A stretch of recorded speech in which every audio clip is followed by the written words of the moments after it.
আসন্ন জিম্বাবুয়ের বিপক্ষে আগামীকালকে টেস্টে যেমন হতে পারে বাংলাদেশের একাদশ। 2 ম্যাচের টেস্ট সিরিজ খেলতে জিম্বাবুয়ে দল কয়েকদিন আগে পা রাখে সিলেটের মাটিতে। প্রথম টেস্ট খেলতে আগামীকাল রোববার মাঠে নামবে বাংলাদেশ এবং জিম্বাবুয়ে। তার আগে আজ শনিবার সিলেটে সংবাদ সম্মেলনে আসেন টাইগার অধিনায়ক নাজমুল হোসেন শান্ত। সেখানে জানিয়েছেন নিজের প্রস্তুতির কথা, সঙ্গে ভালো উইকেটের প্রত্যাশাও করছেন তিনি। শান্ত জানিয়েছেন, আমার মনে হয় প্রস্তুতি খুব ভালো হয়েছে। ফ্যাসিলিটিস অনুযায়ী উইকেটগুলো বেটার ছিল আমার মনে হয়।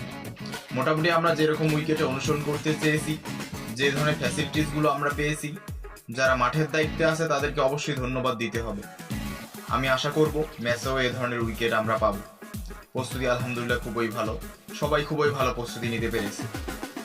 সব বিষয়ে কথা বললেও আলাদা করে প্রথম টেস্টের একাদশ নিয়ে কথা বলতে চাননি অধিনায়ক শান্ত। জানিয়েছেন টস পর্ব শেষে নিবেন নিজেদের একাদশের সিদ্ধান্ত। তবে ধারণা করা হচ্ছে 3 পেসার নিয়ে একাদশ সাজাতে পারে বাংলাদেশ দল, সঙ্গে 2 স্পেশালিস্ট স্পিনার। খুব বড় কোনো পরিবর্তন আসার সম্ভাবনা নেই বাংলাদেশ দলে। দেশের ক্রিকেটে পালাবদলের মূল হওয়া আপাতত ওয়ানডে এবং টি-20 ফরম্যাটকে কেন্দ্র করে। টেস্ট দল বেশ কয়েক বছর ধরেই পরিচিত মুখেদের নিয়ে করা, সেটাই হতে পারে সিলেটের প্রথম টেস্টেও।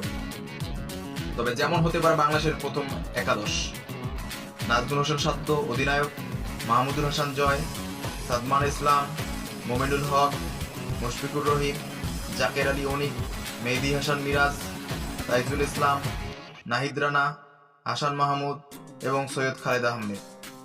তো আপনাদের কি মনে হয়, বাংলাদেশ কি এই অধিনায়ক এবং এই অধিনায়কের আন্ডারে ভালো কিছু করতে পারবে এবং বাংলাদেশ কি পারবে জিম্বাবুয়েকে হোয়াইট ওয়াশ করতে?